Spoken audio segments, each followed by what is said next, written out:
we're looking for a masculine man and we're wondering, where is he? Why aren't there any masculine men out there? Well, a masculine man is looking for a feminine woman. Hi, my name is Heather, and in this video, we're going to be talking about the difference between masculine energy and feminine energy. I've seen a lot of stuff going around about this lately, and a lot of it is from a secular standpoint. So of course, with this being a faith-based channel, we're going to look at it more so from a biblical standpoint. And there's a lot of big differences between the secular standpoint and the biblical standpoint when it comes to this.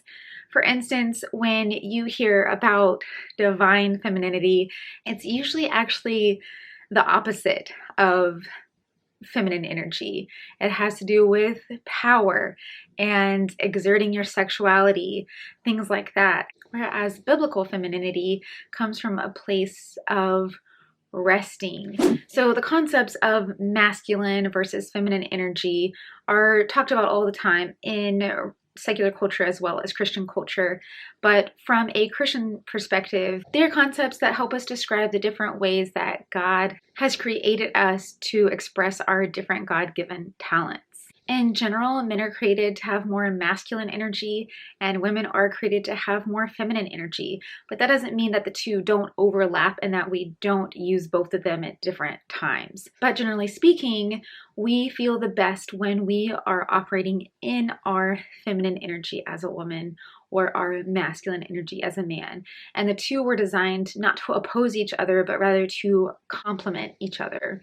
When God made Eve, he said that he was making a helper for Adam. So Adam needed her in his life, and she was supposed to come alongside and help him and to complement him, not to oppose him.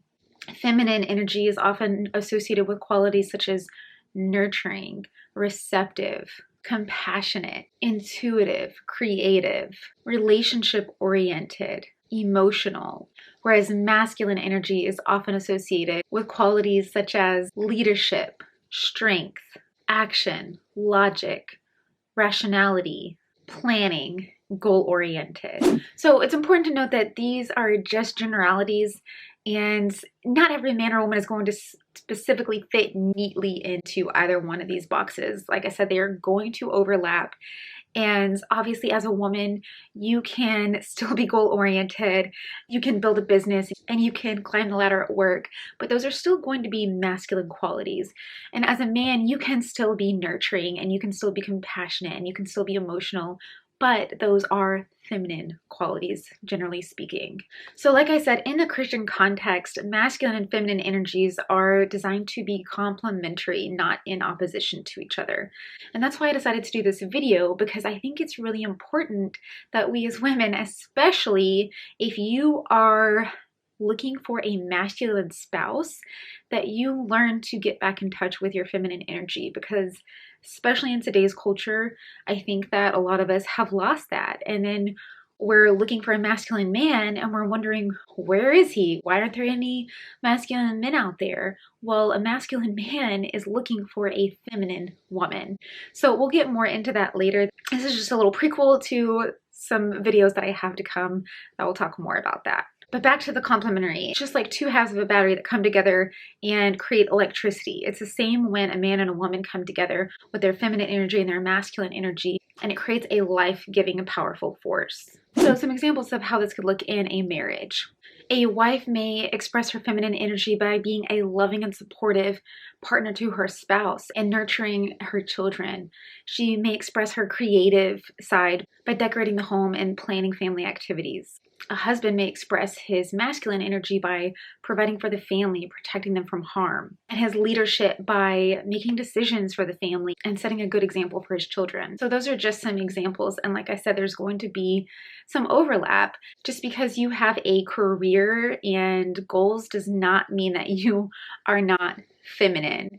But when it comes to a husband and a wife, it is intuitively the man's drive to provide for his family if he is a masculine man. He's going to have that desire. That does not mean that the woman can't also have a career and possibly even make more money than him, but he's not coming into it looking for that or needing that. He is not looking to the woman to provide for the family. All of that is just icing on the cake. And obviously, a man can also nurture the children, plan family activities, and things of that nature.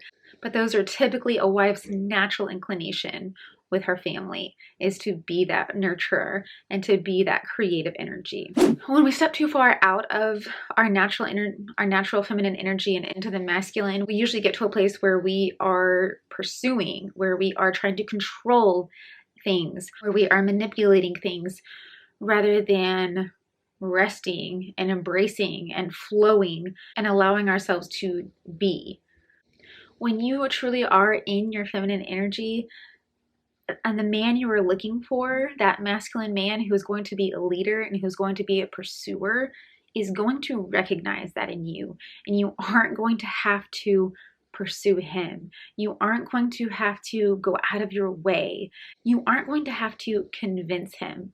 You aren't going to have to use your body to attract him and dress provocatively and things of that nature. He's going to see those feminine qualities in you and be attracted to them if he is a masculine man, which from what I hear from you guys is what most of you are looking for. So we're going to talk more about this in future videos. So let me know your thoughts on this, and if you feel like you operate more in the masculine or the feminine in the comments. I would love to hear from you, and I look forward to seeing you in my next video. Bye for now.